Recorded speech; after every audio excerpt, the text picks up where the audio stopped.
to our country, probably 20 million people.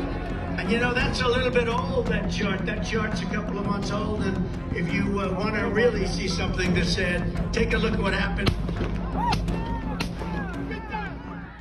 Welcome back to Futurekron, where I give my psychic insights into just about everything, from the British royal family to celebrities and even politics. In this episode, I tie some very specific predictions that I provided as far back as 2016 relating to what is unfolding in American politics today. I also take my typically critical eye to shed some light on some hidden truths about the Trump shooting and his shocking vice presidential pick, J.D. Vance, who has a history of being a vocal never-Trumper. Stay tuned as I take a peek behind the scenes and reveal what's going on with President Trump. But first, be sure to like, subscribe, and hit that bell notification too. Let's get into this. In a recent prediction video from early June of this year, I warned that all this lawfare against President Trump would culminate in a junta, or takeover of the U.S. government by an unelected group of individuals behind the scenes, the so-called deep state. And now the attempted unaliving of Trump at a Butler, Pennsylvania rally confirms that the deep state has, in fact, laid the groundwork for a junta and has put the ball into motion. So what in the world is a junta? It's a Spanish word used to refer to a committee or council that rules after a coup d'etat and before a legal government is established. Where would this committee come from? I explained that it would likely be a group of carefully selected CIA operatives, often classified as the deep state, acting on behalf of international banking overlords and their Wall Street minions. If you go back to one of my very first YouTube videos from 2016, I talked about how the Obama-Biden administration at the time had cut a deal with the IMF for the takeover of the USA and all of its natural resources and assets, totally selling out America. I didn't really understand what that meant at the time, but since then we've heard the IMF's public plan for a central bank digital currency, presumably to be accompanied by a centralized social credit score and carbon credit system that would be used to track and trace everyone around the globe. In order to have that authority, they would need to have some sort of control of natural resources to back such a system. And guilting a resource-rich country like the United States into simply handing over their resources would be one way to do it. People are suffering. People are dying. Entire ecosystems are collapsing. We are in the beginning of a mass extinction, and all you can talk about is money and fairy tales of eternal economic growth. How dare you? Great idea, right? Well, evidently, a lot of wealthy oligarchs think so. And the mad dash to claim supremacy in this arena includes competitors like BlackRock, who've suddenly become champions of Bitcoin with their ETF, and members of the PayPal mafia, which includes Elon Musk of Twitter, Peter Thiel, who has made $55 million on eBay alone and has numerous deep state connections, Reid Hoffman of LinkedIn, and oh, so many more. Who chooses the winners and losers amongst the oligarchs? Puppet leaders in the upper levels of all Western governments and those who dutifully serve them, of course, which is why the IMF was so keen on placing Joe Biden into office at any cost for the purpose of extending their Obama-era agreement. He's been the ultimate puppet for sure, serving oh so many masters around the globe. In recent years, the IMF has not been shy about touting the fact that they're planning to roll out their own CBDC, presumably to member nations like the U.S. In a 2022 press release, they state, if CBDCs are designed prudently, they can potentially offer more resilience, more safety, greater availability, and lower costs than private forms of digital money. That is clearly the case when compared to unbacked crypto assets that are inherently volatile. And even the better managed and regulated stablecoins may not be quite a match against a stable and well-designed central bank digital currency, they say. Oh, what fun that will be, having our European overlords controlling our money right down to our wallets. Fun times. And by the way, Europe, you're f***ed. Enter former President Trump, who has quite suddenly developed a strong interest in the central bank's nemesis, Bitcoin, after years of criticizing it, highlighting its threat to the US dollar, the world's reserve currency. But why the sudden turn of events? The answer is simple. Follow the money, the digital money. Money for campaigns. Money from wealthy Silicon Valley investors like Peter Thiel and the likes of Elon Musk, who have both committed big bucks to Trump, especially now that it appears he'll win the election by a landslide. Both have a vested interest in cryptocurrencies.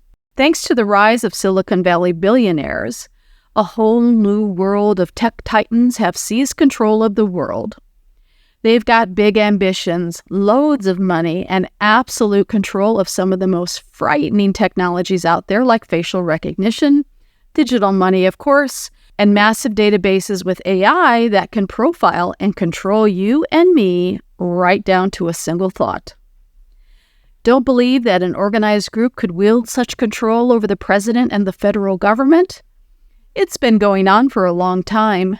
Just listen to what was behind the Bay of Pigs Cuban Missile Crisis and what their true motivation was. It's 1946. The godfather of organized crime has just landed in Havana Airport. The first time since he was exiled to Sicily. He was then escorted like royalty to the fanciest hotel in the city, the Nacional, a hotel that he actually owned, alongside the Cuban president. Now, you might be thinking I'm describing the events of The Godfather 2, but what if I told you you were wrong? This all actually happened, except it wasn't Michael Corleone, rather the real godfather of organized crime, Charles Lucky Luciano. As crazy as this all sounds, all these events are based on real life. In fact, the real-life events might be even crazier than what we see in the film. This wasn't the Cuba we all learned about in history class, and so we needed to go deeper, and we couldn't believe what we found. So back in the day, it was casinos. Today, it's digital currency. Oh, and by the way, President Kennedy was ultimately killed by the CIA. We are literally watching a battle between the old guard, consisting of international banksters and criminals, and the Silicon Valley elite right before our very eyes. When it comes to the next election, I hate to say it, we're damned if we do and damned if we don't when it comes to who will get into the White House next year.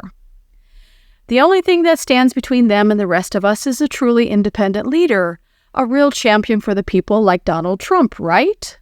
Well, maybe, but Trump needs money and protection, and the support of Silicon Valley too to win this next election. After all, companies like Facebook and Twitter, with their ability to control the narrative and manufacture consent, can change the outcome of an election with no problem. During the last election, we clearly witnessed this in action as private companies claimed the right to block free speech, a constitutional guarantee for all Americans, under the argument that they're private companies and can do anything they damn well please. Imagine these people controlling your money. If you were just as shocked as I was to see Trump tap J.D. Vance, a never-Trumper Republican senator, as his vice president pick, I don't blame you. But the math adds up if you consider Vance's ties to the highly influential Silicon Valley investor and 2016 donor to Trump, Peter Thiel, who has been at odds with the former president lately. I also find it interesting that Vance's life story, Hillbilly Elegy, was made into a movie on Netflix. You know Netflix, known for its liberal backers, including the Obamas, who had a multi-year producing deal with the network. And, of course, Susan Rice was on the board of Netflix before she joined the Biden administration. So, do you think that Vance is a close friend of the family, as President Trump suggested before he announced him as his VP pick? Absolutely not. The two can barely tolerate one another. But Vance is a strategic pick, perhaps even forced onto Trump following the shock of the Pennsylvania event. And yes, I'm suggesting that the shooters were not organized by Biden, Obama, or even the Clintons, but rather a hidden group of oligarchs with CIA and FBI ties who wanted to send Trump a clear warning. The the bottom line is, my prediction that there would be a junta following this next election is already showing clear signs that the plan has been put into motion. And as I've stated before, the deep state that truly controls this country and other countries around the world extends far beyond just a single group, Republican or Democrat, right or left. Rather, it is two or more competing groups eager to gain control of your hearts, minds, and wallets. It's the old mafia versus the new mafia. If I'm right about Trump, he has, in effect, been forced to sell out to one of those groups, which is perhaps one of the reasons why he appeared so downtrodden at the RNC.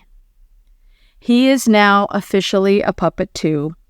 But hey, at least I can easily and openly trade Bitcoin and other cryptos and have at least a little say in the direction of these technologies. This leads me to wonder if the shot that grazed Trump's ear wasn't an intentional miss. After all, professional snipers rarely miss. And psychically speaking, I don't see this FBI patsy ever having fired a single shot. But rather, it was a professional shooter in one of those buildings behind him who could have shot a freckle off the president's ear, even with him turning his head at an ever so slight angle at just the right moment. Since the historic rally and Trump's injury, the plot is thickened.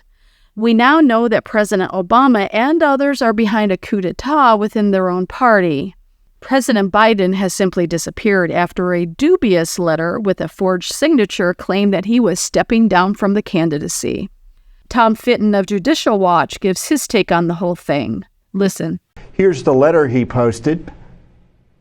Just an incredible letter in many respects. And, in the center part of the letter, he promotes obviously his work as president. President Joe Biden's resignation from the presidential race is the result of a corrupt, arrogant, and anti-democratic process. Biden was forced to pull out of the presidential race as a result of a dangerously, as I say, corrupt pressure campaign led by Obama, Pelosi, Schumer, and like-minded Democrats, which has effectively disenfranchised 14 million Americans who voted in the Democratic presidential primaries. Whoever gets elected to be the next president of the United States has been sent a clear warning that they either comply with the oligarchical agendas or perish. It's that simple. Oh, and one more thing. Remember when I said back in 2018 that Michelle Obama would be the Democrats' nominee for president in 2024? As many of you already know, President Biden has stepped out of the race and has endorsed his vice president, Kamala Harris. And while many assume that she's a shoo-in, she's got a problem. I mean, beyond being a complete idiot. She's still got to get the support of delegates at the DNC in, of all places, Chicago, Barack Obama's stomping grounds. And yes, I know that Harris is claiming that she has all the delegates she needs to assume the role as presidential nominee, but I'm not so sure about that. I think it's all for optics, an attempt to manufacture consent. Interestingly, I can see that the majority of delegates is actually lined up behind Michelle Obama. So I'm still sticking to my original prediction, but hey, I could be wrong.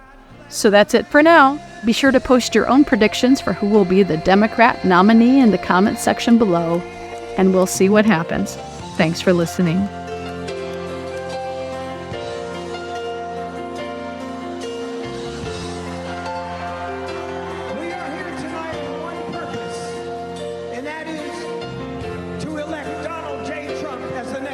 Of the United States. He is here tonight to show his courage, his defiance against somebody who tried to kill him. You will not take this man down. He has the courage, the strength, and he will be the next president of the United States.